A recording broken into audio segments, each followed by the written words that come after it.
ആ ഒരു നല്ല ആശയം ഉൾക്കൊണ്ടുകൊണ്ട് CH സെൻറ്റർ ആരംഭിക്കാനും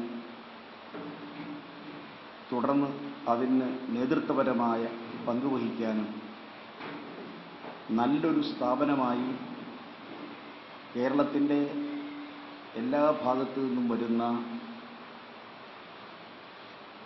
സഹോദരീ സഹോദരന്മാർക്ക് ആശ്വാസം പകരുന്ന ഒരത്താണിയായി ഈ സ്ഥാപനത്തെ മാറ്റാനും ശ്രമിച്ചു വരുന്ന എൻ്റെ പ്രിയ സുഹൃത്ത് ശ്രീ ET മുഹമ്മദ് ബഷീർ, ഇവിടെ ഈ വേദിയിലും സദസ്സിലും സന്നിഹിതരായിട്ടുള്ള സഹോദരീ സഹോദരന്മാരെ, സുഹൃത്തുക്കൾ, നമ്മുടെ കലുഷമായ രാഷ്ട്രീയ അന്തരീക്ഷത്തിൽ CH സെൻറ്ററിൽ വരിക എന്ന് പറയുന്നത് എല്ലാ അർത്ഥത്തിലും മനസ്സിനെ മനുഷ്യത്വത്തിൻ്റെ ഉദാത്തമായ തലങ്ങളിലേക്ക് എത്തിക്കുന്ന ഒരു നിർണായകമായ പ്രധാനപ്പെട്ട സന്ദർഭമാണ്. ഞാൻ പലപ്പോഴും ആലോചിക്കാറുണ്ട്, പലതരത്തിലും ഈഗോ വെച്ചു പുലർത്തുന്ന ആരായാലും അങ്ങനൊരു വികാരം ആർക്കെങ്കിലും ഉണ്ടെങ്കിൽ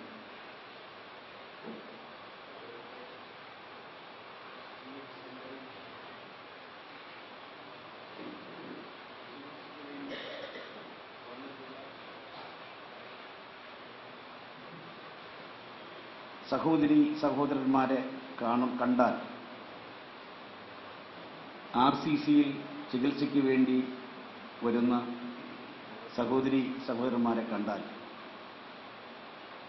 അല്ലെങ്കിൽ നമ്മുടെ ഇതര ആതുരാലയങ്ങളിൽ ചികിത്സയ്ക്ക് വിധേയരാകുന്ന നമ്മുടെ സുഹൃത്തുക്കളെ കണ്ടാൽ, അവരുടെ മനസ്സിലെ സർവ ഈഗോയും അപ്രത്യക്ഷമാകും. സാന്ത്വനത്തിൻ്റെ, കാരുണ്യത്തിൻ്റെ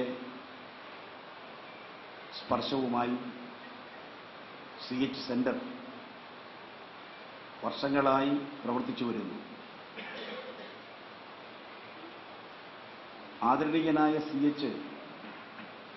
CH മുഹമ്മദ് കോയ സാഹിബ്, കേരളത്തിൻ്റെ മുഖ്യമന്ത്രി, ഉപമുഖ്യമന്ത്രി, വിവിധ കാലയളവിൽ മന്ത്രിസഭയിലെ അംഗം എന്നീ നിലകളിൽ, നിയമസഭാ സ്പീക്കർ എന്നുള്ള നിലയിൽ, പാർലമെന്റ് അംഗമെന്ന നിലയിൽ, ഇതിനൊക്കെ പുറമേ കേരളം ആദരിക്കുന്ന, സ്നേഹിച്ച പ്രഗത്ഭനായ രാഷ്ട്രീയ നേതാവ് എന്നുള്ള നിലയിൽ എക്കാലവും അദ്ദേഹം ഓർമ്മിക്കപ്പെടും. പക്ഷെ നാം സ്നേഹിക്കുന്ന, നാം ഇഷ്ടപ്പെടുന്ന നേതാക്കളുടെ സ്മരണ ശാശ്വതമായി നിലനിർത്താനുള്ള ആ ശ്രമങ്ങൾക്ക് ഒരുപാട് കാര്യങ്ങൾ ചെയ്യാനുണ്ടാകും. പക്ഷേ ശ്രീ ET മുഹമ്മദ് ബഷീർ ഈ കാര്യത്തിൽ കാണിച്ചത് ഒരു നല്ല മാതൃകയാണ്. അദ്ദേഹത്തിൻ്റെ സ്മരണ സജീവമായി നിലനിർത്തുന്നതിൻ്റെ ഭാഗമായിട്ടാണ് CH സെൻറ്റർ ആരംഭിച്ചത്. ഇവിടെയുമുണ്ട്, കോഴിക്കോട്ടുണ്ട്. RCCയിൽ ചികിത്സയ്ക്ക് വരുന്ന സഹോദരീ സഹോദരന്മാർക്ക് താമസിച്ച് തുടർ ചികിത്സ നടത്തുന്നതിന് റേഡിയേഷൻ ഉൾപ്പെടെയുള്ള കാര്യങ്ങൾ ഇവിടെ താമസിച്ച് ഇതിനുള്ള സൗകര്യം ചെയ്തു കൊടുക്കുകയാണ്. മുറികളിൽ താമസിക്കുന്നവർക്കൊരു ചെറിയ തുക അവർ നൽകേണ്ടി വരുന്നുണ്ട്. പക്ഷേ അവർക്ക് ഭക്ഷണമൊക്കെ എല്ലാവരും ഒന്നിച്ച് ഏർപ്പാട് ചെയ്തിരിക്കുകയാണ്. വലിയൊരു ആശ്വാസമാണ്. ഞാൻ ഈ സ്ഥാപനത്തെക്കുറിച്ച് കേട്ടറിഞ്ഞത് മുതൽ പല സന്ദർഭങ്ങളിലും ഇവിടെ വന്നിട്ടുണ്ട്. എനിക്ക് ഈ സ്ഥാപനത്തോട്, ഈ സ്ഥാപനത്തിൻ്റെ ഫലപ്രദമായ നടത്തിപ്പിനോടുള്ള എൻ്റെ മതിപ്പ് അറിയിക്കുന്നതിനാണ് ഇടയ്ക്ക് ഇവിടെ വരുന്നത്. കേരളത്തിൻ്റെ എല്ലാ ഭാഗത്തു നിന്നുള്ള സഹോദരീ സഹോദരന്മാരും ഇവിടെ ഉണ്ട്. കാസർഗോഡ് മുതൽ തിരുവനന്തപുരം വരെ തിരുവനന്തപുരം കുറവാണ് കണ്ടത്. പക്ഷേ കൊല്ലം കല്ലമ്പലം വരെയുള്ളവരെ ഞാനിന്ന് കണ്ടു. കല്ലമ്പലത്ത് ഉള്ള ഒരു സഹോദരിയെ ഞാനിവിടെ കണ്ടു. കാസർഗോഡ് മുതൽ കല്ലമ്പലം വരെയുള്ള സഹോദരന്മാർ ഇവിടെയുണ്ട്. അപ്പോൾ കുറേ പേര് ആശുപത്രിയിൽ പോയതുകൊണ്ടാണ് ഇവിടെ കാണാതെ പോകുന്നത്. ഇന്ന് ഒരു കാര്യം ഗൗരവത്തോടുകൂടി നമ്മുടെ സമൂഹം തിരിച്ചറിയേണ്ടിയിരിക്കുന്നു, ഭരണകൂടങ്ങൾ തിരിച്ചറിയേണ്ടിയിരിക്കുന്നു. കേരളത്തിൽ രോഗങ്ങൾ വർദ്ധിച്ചു വരുന്നു. പ്രത്യേകിച്ചും ജീവിതശൈലി രോഗങ്ങൾ വർദ്ധിച്ചു വരികയാണ്. അതോടൊപ്പം തന്നെ അർബുദം, ഹൃദ്രോഗം, കിഡ്നി സംബന്ധമായ അസുഖങ്ങൾ അതെല്ലാം വർദ്ധിച്ചു വരുന്നു. RCCയുടെ ഒരു കണക്ക് അടുത്ത കാലത്ത് പുറത്തുവിട്ടത് വായിച്ചത് ഞാൻ ഓർക്കുന്നു. ഓരോ വർഷം കഴിയുമ്പോഴും അർബുദ രോഗികളുടെ എണ്ണം കുറയുകയല്ല, കൂടി വരികയാണ്. എന്തുകൊണ്ടെന്നാൽ നമ്മുടെ ജീവിതശൈലി അവിടേക്കാണ് എത്തിക്കുന്നത്. നാം കഴിക്കുന്ന പച്ചക്കറികൾ, നാം കഴിക്കുന്ന പലവ്യഞ്ജനങ്ങൾ, അതിലൊക്കെയുള്ള വിഷാംശങ്ങൾ, അതിലൊക്കെയുള്ള മായം കലർന്ന കാര്യങ്ങൾ. പ്രത്യേകിച്ചും പച്ചക്കറികളെ സംബന്ധിച്ചിടത്തോളം തമിഴ്നാട്ടിൽ നിന്നും കേരളത്തിന് പുറത്തു വരുന്ന പച്ചക്കറികൾ കീടനാശിനികളാൽ സമൃദ്ധമാണ്. വിഷത്തിൻ്റെ അംശം വളരെ കൂടുതലാണ്. ഇതെല്ലാം കഴിക്കുന്നവർ രോഗികളായില്ലെങ്കിലേ അത്ഭുതപ്പെടേണ്ടതായിട്ടുള്ളൂ. അപ്പോൾ കറിവേപ്പില പോലും മാരകമായ വിഷാംശങ്ങൾ ഉൾക്കൊള്ളുന്നു എന്ന് പല പഠന റിപ്പോർട്ടുകളും സൂചിപ്പിക്കുന്നുണ്ട്. അപ്പോൾ നമ്മുടെ ആഹാരം, നമ്മുടെ ജീവിത രീതി, ജീവിതശൈലി, ഇതൊക്കെ പല വിധത്തിലുള്ള അസുഖങ്ങൾ വർദ്ധിക്കുന്നതിന് ഇടവരുന്ന സാഹചര്യം സൃഷ്ടിക്കുന്നുണ്ട്. ഇതിനെല്ലാം പുറമെയാണ് മദ്യത്തിനും മയക്കുമരുന്നിനും വിധേയരായി അതിൻ്റെ സ്വാധീനത്തിൽപ്പെട്ട്, ലഹരിയുടെ സ്വാധീനത്തിൽപ്പെട്ട് നമുക്ക് നാം തന്നെ നാശം വരുത്തി വയ്ക്കുന്ന ഒരവസ്ഥ. അക്ഷരാർത്ഥത്തിൽ നമ്മുടെ കേരളത്തിലെ രാഷ്ട്രീയ സമൂഹം, കേരളത്തിലെ ഭരണ നിർവഹണ സംവിധാനം, കാലാകാലങ്ങളിൽ മാറി മാറി വരുന്ന ഭരണ നിർവഹണ സംവിധാനം നമ്മുടെ ജനജീവിതത്തെ നല്ല രീതിയിൽ നന്മയിലേക്ക് കൊണ്ടുപോകാൻ ആഗ്രഹിക്കുന്ന മുഴുവൻ ആളുകളും വളരെ ഗൗരവത്തോടുകൂടി പരിശോധിക്കേണ്ട ഒരു പ്രധാനപ്പെട്ട ഒരു കാര്യമായി ഇതിനെ കാണേണ്ടിയിരിക്കുന്നു. ഈ നിലയിൽ പോയാൽ കേരളം രോഗികളുടെ നാടായി, രോഗികളാൽ നിറഞ്ഞ ഒരു സമൂഹമായി, മാനസികമായി കായികമായി ആരോഗ്യം നഷ്ടപ്പെട്ട ഒരു ജനതയായി നമ്മുടേത് മാറും എന്നുള്ള ആപൽക്കരമായ ഒരു സ്ഥിതിവിശേഷം കണ്ടെത്തിയിരിക്കുന്നു. നമ്മുടെ കുട്ടികളാണ്, പ്രത്യേകിച്ചും കുട്ടികൾ പോലും ലഹരിയുടെ സ്വാധീനത്തിലേക്ക് വന്നു വിട്ടുകൊണ്ടിരിക്കുന്ന അപകടകരമായ ഒരവസ്ഥ.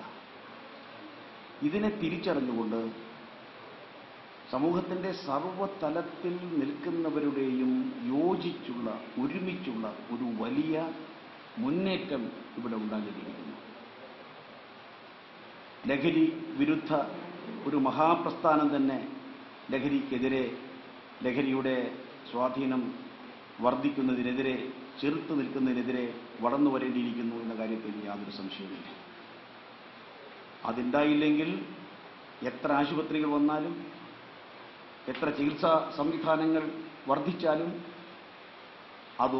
അതുകൊണ്ടൊന്നും പ്രയോജനമില്ലാത്തൊരവസ്ഥയിലേക്ക് നീങ്ങും. രോഗം വന്നാൽ ചികിത്സിക്കുക എന്നതിനേക്കാൾ ഉപരിയായി രോഗം വരാതിരിക്കുക, രോഗപ്രതിരോധ പ്രവർത്തനങ്ങൾ ശക്തിപ്പെടുത്തുക എന്നുള്ളതാണ് പ്രധാനപ്പെട്ട കാര്യം.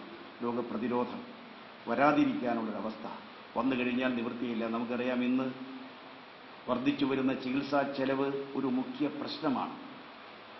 പ്രത്യേകിച്ചും മാരകമായ അസുഖങ്ങൾ വന്നുപെട്ടാൽ, ഹൃദ്രോഗമാകട്ടെ, ക്യാൻസറാകട്ടെ, അതല്ല കിഡ്നി സംബന്ധമായ അസുഖമാകട്ടെ, അതൊക്കെ വന്നുപെട്ടാൽ അതിനു വേണ്ടി ആ കുടുംബം വഹിക്കേണ്ടി വരുന്ന ബുദ്ധിമുട്ട്, രോഗികൾക്കുണ്ടാകുന്ന ബുദ്ധിമുട്ട്, അതൊക്കെ ഒരിക്കലും താങ്ങാനാവുന്ന ഒരു സ്ഥിതിവിശേഷമല്ല. ഏതായാലും നമ്മുടെ ഗവൺമെൻറ് പല പദ്ധതികളും ആവിഷ്കരിച്ചിട്ടുണ്ട്. കാരുണ്യ പദ്ധതി മുഖ്യമന്ത്രി ഉമ്മൻചാണ്ടിയും ധനകാര്യമന്ത്രി ശ്രീ കെ.എം. മാണി സാറും താൽപ്പര്യമെടുത്ത് മുന്നോട്ട് കൊണ്ടുവന്നിട്ടുള്ള കാരുണ്യ പദ്ധതി ഒരു നല്ല കാര്യമാണ്. ഒരുപാട് ആശ്വാസകരമായ ചികിത്സാ സൗകര്യങ്ങൾ ആവിഷ്കരിക്കപ്പെട്ടിട്ടുണ്ട്. സമ്പൂർണമായ മെഡിക്കൽ ഇൻഷുറൻസ് നമ്മുടെ നാട്ടിൽ വരേണ്ടത് ആവശ്യമാണ്. അതൊരു പ്രധാനപ്പെട്ട കാര്യമാണ്. സാധാരണക്കാർക്ക് എന്നാൽ മാത്രമേ ഇതെല്ലാം താങ്ങാനാവൂ. മറ്റ് ഏത് രീതിയിലുള്ള എത്രമാത്രം സൗകര്യങ്ങളും സൗജന്യങ്ങളും ഉണ്ടെങ്കിൽ പോലും സാധാരണക്കാർക്ക് താങ്ങാനാവാത്ത ചികിത്സാ ചെലവ് ഒരു പ്രധാന പ്രശ്നമായി നിൽക്കുന്നു. അതുകൊണ്ട് സമ്പൂർണമായ ഒരു മെഡിക്കൽ ഇൻഷുറൻസ്, അത് ഗവൺമെൻറ് മാത്രമല്ല, തദ്ദേശ സ്വയംഭരണ സ്ഥാപനങ്ങൾ കൂടി പങ്കാളിയായി, സന്നദ്ധ സംഘടനകൾ കൂടി പങ്കാളിയായി, വികേന്ദ്രീകൃതമായ രീതിയിൽ ആണെങ്കിൽ അങ്ങനെ ഏത് രീതിയിലായാലും അത് സർവതലത്തിലും അത് ഉൾപ്പെടുത്തുന്ന രീതിയിൽ അങ്ങനെ ഒരു ഗൗരവമായ ഒരു നീക്കം നമുക്ക് കൂടുതലായി ഉണ്ടാകേണ്ടിയിരിക്കും. ഇപ്പോഴും ചില ഇൻഷുറൻസ് പദ്ധതികൾ ഉണ്ട് എന്നുള്ളത് ഞാൻ വിസ്മരിക്കുന്നില്ല. പക്ഷേ സമ്പൂർണമായി എല്ലാവരെയും ഉൾക്കൊള്ളുന്ന രീതിയിൽ അത് സമഗ്രമായ രീതിയിൽ രൂപപ്പെടുത്തേണ്ടതായിട്ടുണ്ട്. അതിനെക്കുറിച്ച് ഗൗരവമായൊരു ചിന്ത സമൂഹത്തിൽ വളർന്നു വരേണ്ടിയിരിക്കുന്നു. സർക്കാർ സംവിധാനത്തിൽ കൂടുതലായി ഉണ്ടാകേണ്ടിയിരിക്കുന്നു. സർക്കാർ മാത്രം വിചാരിച്ചാലാവില്ല. ഈ കാര്യത്തിൽ ജനങ്ങളെ സഹായിക്കുന്നതിന് സന്നദ്ധ സംഘടനകൾക്ക് വലിയൊരു പങ്കുണ്ട്. CH സെന്റർ ചെയ്തു വരുന്ന ആ നല്ല പ്രവർത്തനങ്ങൾ വളരെ മതിപ്പോടുകൂടി അഭിനന്ദനപൂർവ്വം ഈ അവസരത്തിൽ എടുത്തു പറഞ്ഞുകൊണ്ട് CH സെന്ററിൻ്റെ പ്രവർത്തനങ്ങൾക്ക് നേതൃത്വം കൊടുക്കുന്ന പ്രിയപ്പെട്ട E.T. മുഹമ്മദ് ബഷീറിനെയും സഹപ്രവർത്തകരെയും അവർ സമൂഹത്തോട് ചെയ്യുന്നതൊരു വലിയ കാര്യമാണ്. ഒരുപക്ഷേ രാഷ്ട്രീയ പ്രവർത്തകൻ എന്ന നിലയിൽ, വിദ്യാഭ്യാസ മന്ത്രി എന്ന നിലയിൽ, പാർലമെന്റ് എന്ന നിലയിൽ, ഇന്ത്യൻ യൂണിയൻ മുസ്ലിം ലീഗിന്റെ ദേശീയ തലത്തിൽ പ്രവർത്തിക്കുന്ന സമുന്നത നേതാവ് എന്ന നിലയിൽ എത്രമാത്രം ജനങ്ങൾക്ക് വേണ്ടി അദ്ദേഹം പ്രവർത്തിക്കുന്നുണ്ടോ ഞാൻ കാണുന്നത്. അതുപോലെ തന്നെ ഏറ്റവും പ്രധാനപ്പെട്ട ഒരു മനുഷ്യത്വപരമായ ജീവകാരുണ്യപരമായിട്ടുള്ള ഒരു പ്രവർത്തനമാണ് ഇത് ഏറ്റവും ധന്യമായി സുതാര്യമായി, അതാണ് മറ്റൊരു പ്രത്യേകത. വളരെ സുതാര്യമായിട്ടാണ് ഇവിടെ കാര്യങ്ങൾ നടക്കുന്നത്.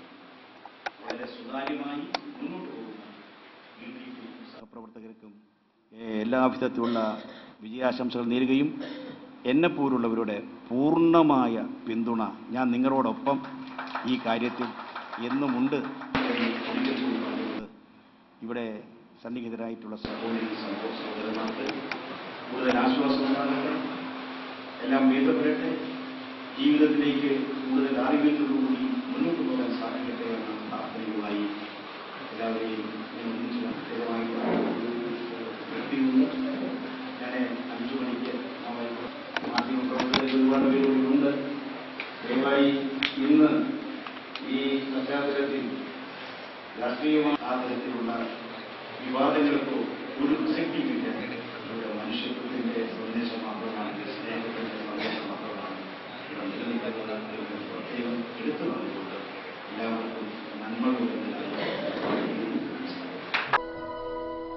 നിങ്ങളുടെ സംഭാവനകൾ നിക്ഷേപിക്കേണ്ട account number 670801744464 state bank of Travancore, medical college branch, Thiruvananthapuram. CH സെന്ററിന് നിങ്ങൾ സംഭാവനയായി നൽകുന്ന തുകയെ income tax rule section 80G പ്രകാരം വരുമാന നികുതിയിൽ നിന്നും സർക്കാർ ഒഴിവാക്കിയിട്ടുണ്ട്.